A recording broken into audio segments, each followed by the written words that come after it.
अब दृष्टि बंधन भावना का वर्णन करते हैं। वृक्ष, पर्वत, भित्ति आदि से रहित शून्य में दृष्टि को स्थापित करे। उससे मानस संस्कार विलीन हो जाने पर योगी क्षीण वृत्ति वाला हो जाता है। व्याख्या। वृक्ष, वन, पर्वत आदि से रहित केवल शून्य मानस आकाश में निरालंब रूप से विलीन होने पर क्षीण वृत्ति वाले योगी ब्रह्म समाविष्ट होकर ब्रह्म तत्व को प्राप्त कर लेते हैं, अर्थात ब्रह्ममय हो जाते हैं और कलाख्य नामक स्वशक्ति से त्रिभु रूपता में मिलता है। इससे कला तत्व भुवन लक्षण है, अधवत्रया वाच्य है, ऐसा बोध होता है। इस प्रकार छहों अधुओं को परम सूक्ष्म और स्थूल रूप समझना चाहिए। वाच्य वाचक के अंतर्भूत रहने के कारण उसका पृथक निर्देश न कर केवल त्रितय मार्ग ही कहा गया है। जैसा कि मालिनी कल्पोत्तर ग्रंथ में भी कहा है, 6 अधुओं को त्याग कर इंद्रिय मंडल पर विजय प्राप्त कर तथा कारणों से निवृत्त होकर कृतकृत्य होने वाला वह पुरुष पृथ्वी पर सूर्य के समान शोभित होता है। अब निरालंब भावना कहते हैं। दोनों भावों को प्रतीति के काल में जो मध्य भाग रहता है, उस अवस्था का आश्रय लेने पर और एक साथ दोनों भावों का त्याग कर देने पर मध्य भाग में परम तत्व का प्रकाश होता है। व्याख्या।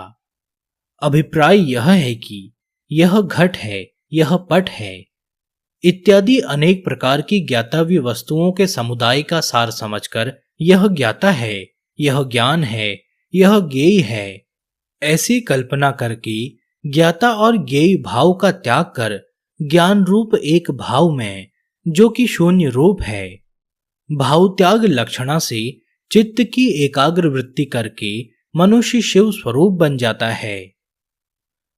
अब ध्येयाकार भावना कहते हैं।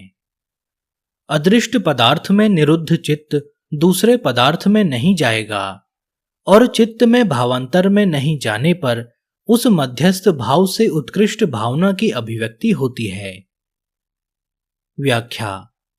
3 नेत्र, 4 भुजाएं, भ्रू, दृष्टि इत्यादि आकार वाले ध्यान करने योग्य इष्ट देव के स्वरूप वस्तु में जब भाव डूब जाते हैं तो चित्त वृत्ति निरुद्ध हो जाती है।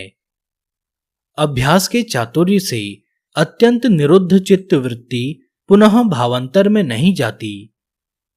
इस प्रकार सालंबन ध्यान में भी उसके मध्यगत ज्ञान रूप भावना में स्थित रहने वाले योगी में उत्कृष्ट भावना उत्पन्न होती जाती है, अर्थात उसका विशाल मन ईश्वरमय हो जाता है।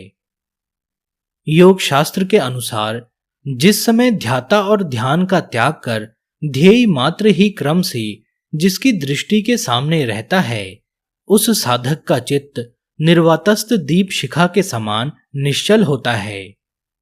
उस अवस्था का नाम ही समाधि है, जिससे व्यक्त अव्यक्त दोनों भाव आदि मध्य और अंत अवस्था में व्याप्त होकर उन दोनों को एकाकार में लीन करने वाले चिन्मय स्वरूप में विश्रांति हो जाती है। अब शक्ति की भूमिका कहते हैं।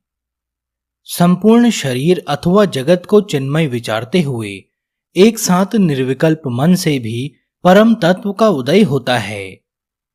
व्याख्या। पैर से लेकर केश तक पूरे शरीर को चिन्मय विचार करने से अथवा एक साथ बिना किसी क्रम से संपूर्ण जगत को चिन्मय चिंतन करने से विकल्प रहित मन के भीतर और बाहर सर्वत्र चिन्मय भावना करते हुए साधक के मन में परम तत्व का उदय होता है। प्रकाशमान वस्तु प्रकाश से पृथक नहीं होती है, इसी न्याय से परम प्रकाश का उदय होता है।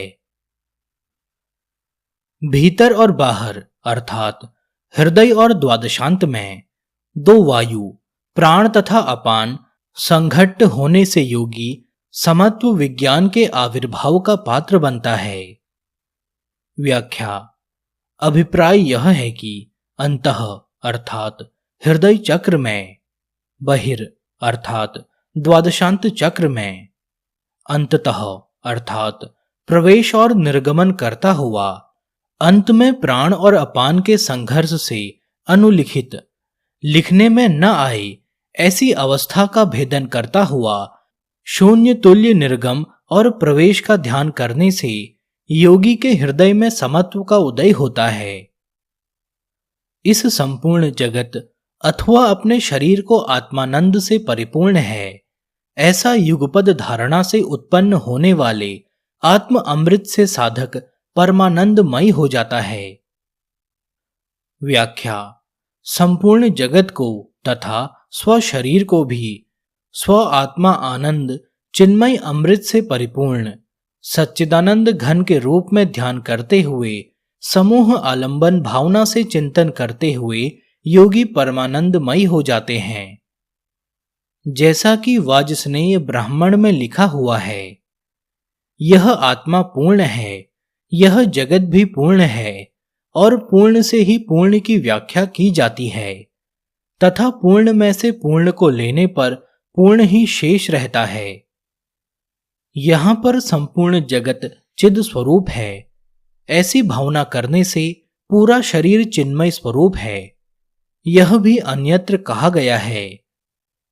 पूर्व को प्रकाश की धारणा की अपेक्षा इसमें यही विशेषता है। आनंद से ही सभी प्राणी उत्पन्न होते हैं, आनंद में ही विचरण करते हैं और आनंद में ही लय हो जाते हैं। इस प्रकार की दृष्टि धारणा करता हुआ मनुष्य कृतकृत्य हो जाता है। हे मृगे क्षणे, मायव प्रयोगों के द्वारा जो तुरंत महान आनंद उत्पन्न होता है, उससे भी परम तत्व प्रकाशित होता है। व्याख्या: आश्चर्यजनक कुहनन प्रयोग अर्थात माइक प्रक्रियाएं, किसी मनुष्य के हाथ पैर काटते हुए दिखलाना, काल्पनिक वृक्षों में पुष्प आदि पुष्पित करना और अपने अंगों को काटकर पुनः जोड़ देना, ऐसे अद्भुत आश्चर्य उत्पन्न करने वाले प्रयोगों को देखने पर भी योगी को निर्विकल्प अवस्था तत्क्षण प्राप्त हो जाती है।